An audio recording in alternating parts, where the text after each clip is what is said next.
Hello students, कक्षा 12 की जो हिंदी साहित्य विषय है उसमें जो आपके अंतराल भाग 2 पुस्तक है उसके अध्याय एक सूरदास की झोंपड़ी प्रेमचंद के द्वारा जो ये लिखित है, इसके महत्वपूर्ण प्रश्नों का ये वीडियो है। चैनल को सब्सक्राइब नहीं किया है तो सब्सक्राइब जरूर कर लीजिएगा।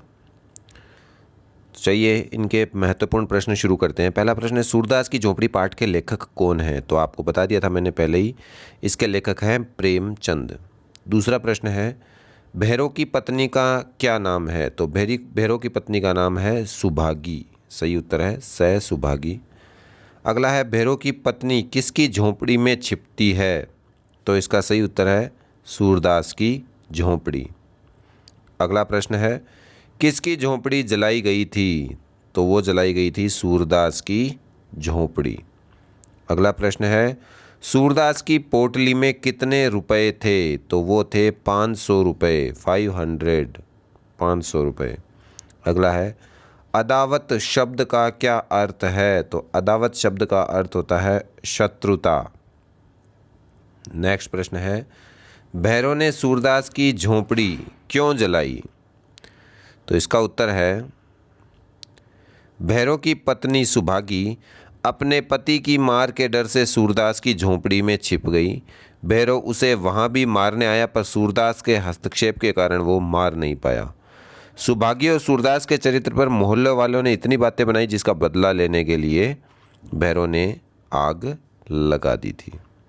अगला प्रश्न है, यह फूस की राख न थी, उसकी अभिलाषाओं की राख थी। फूस की आग नहीं थी, ये अभिलाषाओं की राख थी। सूरदास की अभिलाषाएं क्या थी और राख किसने की थी? तो झोंपड़ी में जब आग लगी तो सूरदास की अभिलाषाओं को राख कर दिया गया था, क्योंकि उसमें गया जाकर पिंडदान करना, मिठुआ का विवाह करना, कुआं बनाना आदि इच्छाएं थी, और भैरव ने आपसी दुश्मनी के कारण झोंपड़ी में आग लगाकर उसका सब कुछ राख कर दिया था। अगला प्रश्न है, जगदर के मन में किस तरह ईर्ष्या का भाव जगा और क्यों? तो जगदर के मन में भैरव द्वारा सूरदास के हथियाए रुपयों में से आधे रुपए पाने की इच्छा बलवती हुई। वह नहीं चाहता था कि भैरव अकेले ही उन रुपयों से मौज उड़ावे। इसी ईर्ष्या भाव के चलते उसने सूरदास और भैरव की पत्नी को भी रुपयों का सच बता दिया, जिससे भैरव से वह रुपए वापस ले लिए जाएं। अगला प्रश्न है, सूरदास जगदर से अपनी आर्थिक हानि को गुप्त क्यों रखना चाहता था? तो वो आर्थिक हानि को गुप्त है वो इसलिए रखना चाहता था क्योंकि वह नहीं चाहता था कि लोग प्रश्न करते कि इस अंधे भिखारी के पास इतना धन कैसे आया। इसलिए वो इतने रुपए अगर उसके पास थे तो वो भीख क्यों मांगता था, और भिखारियों के लिए धन संचय पाप संचय से कम अपमान की बात नहीं होती। अगला प्रश्न है, तो हम 100 लाख बार बनाएंगे, इस कथन में सूरदास के चरित्र का विवेचन कीजिए। इस कथन के आधार पर सूरदास के चरित्र में निम्नलिखित विशेषताएं व्यंजित होती है। पहला है, बदले की भावना की अपेक्षा पुनर्निर्माण पर आस्था उसमें थी। अब बालक मिठवा के इस प्रश्न पर कि कोई 100 लाख बार आग लगा दे तो हम क्या करेंगे, तो उसमें सूरदास कहते हैं हम फिर वापस बनाएंगे, यानी पुनर्निर्माण पर विश्वास करता है, वो नए सिरे से जीना चाहता है। दूसरा, कर्मठ व्यक्तित्व है, अंधा होते हुए भी अपने कर्म के आधार पर विपत्तियों का सामना करने का वो साहस रखता है। अगला है सहनशील, सब कुछ जल जाने के बाद भी वह जीवन को एक खेल मानते हुए सहनशील बना रहता है। संकल्प का धनी है, और वह 100 लाख बार आग जब लग जाती है तो भी वह अति सहजता से उसके बारे में कह देता है। आशावादी, सूरदास 100 लाख बार बनाने की बात है वो सुलभ ढंग से जिस तरह सरलता से कहता है वो उसके आशावादी व्यक्तित्व को उजागर करती है।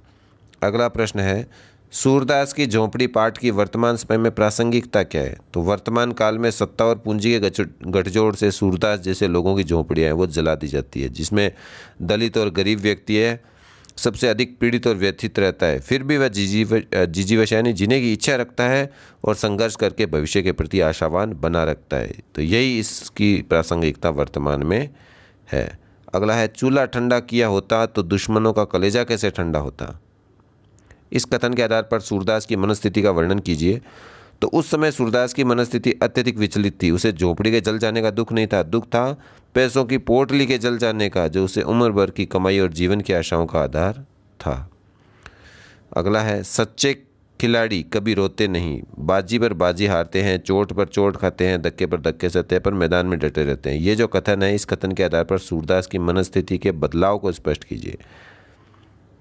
अब बच्चों द्वारा खेल में रोने को गलत मानना सुनकर सूरदास ने भी सोचा कि यह जीवन भी एक प्रकार से खेल है और इसमें हार जीत पर दुख न मना करके फिर से नई ऊर्जा के साथ में है वो खेलना चाहिए। जैसे है ना, सच्चे खिलाड़ी कभी रोते नहीं है, बाजी पर बाजी हारते हैं, चोट खा जाते हैं, धक्के रहते हैं, लेकिन मैदान में डटे रहते हैं। उसी प्रकार से हमारा जो जीवन है उसमें हार जीत होती रहती है, नई ऊर्जा और स्फूर्ति के साथ हमें खेलना चाहिए। रुपए मैंने भी कमाए थे, फिर रुपए फिर से कमा लूँगा, मुझे अपने मन को तैयार करके उसके हिसाब से वापस पुनः से खेलना है। अगला है, आशा से ज़्यादा दीर्घजीवी कोई वस्तु नहीं होती, ऐसा क्यों कहा गया है, स्पष्ट कीजिए। तो भैरव ने शत्रुतावश सूरदास की झोपड़ी में आग लगा दी, रुपए चोरी कर दिए। तब सूरदास रात भर जली हुई झोंपड़ी की राख में रुपयों की पोटली टटोलता रहा। वह आशा कर रहा था कि रुपए पिघलकर चांदी बन गई होगी, वह तो जरूर ही मिल जाएगी। इसी आशा से वह राख की ढेरी को बटोर रहा था, ऐसा इसलिए कहा गया है। अच्छा, सूरदास की झोंपड़ी है वो प्रेमचंद के किस उपन्यास का अंश है? तो वो रंगभूमि नामक उपन्यास का अंश है ये है। अगला प्रश्न है, सूरदास की झोंपड़ी में आग किस समय लगी और जलती झोंपड़ी को देखकर गांव के लोगों ने क्या किया? तो रात को लगभग 2 बजे आग लगी थी और कुछ लोग आग बुझाने में लग गए, लेकिन अधिकांश लोग निराशा भरी नज़रों से अग्निदाह को देख रहे थे, मानो किसी मित्र की चिताग्नि हो। अगला प्रश्न है 18वां, सूरदास ने रुपए किस प्रयोजन से इकट्ठे किए थे? तो सूरदास जो है इकट्ठे गए रुपयों से गया जी जाकर के पितरों के निमित्त पिंड दान करना चाहता था। फिर वह मिठुआ का विवाह भी करना चाहता था और इन रुपयों को इकट्ठा करने के पीछे सूरदास का तीसरा प्रयोजन था कि एक कुआं बनाना चाहता था वो। अगला प्रश्न है, सूरदास को किस बात का अधिक दुख था और क्यों? तो सूरदास को अपनी झोंपड़ी जलने का दुख नहीं था, उसे अपनी रुपयों की पोटली जल जाने का अधिक दुख था, जिसमें उसकी उम्र भर की कमाई रखी थी। उसने बड़े कष्ट से भीख मांग कर वह धनराशि एकत्र की थी और उसके पुण्य कर्म और बेटे का विवाह करना वो उससे चाहता था।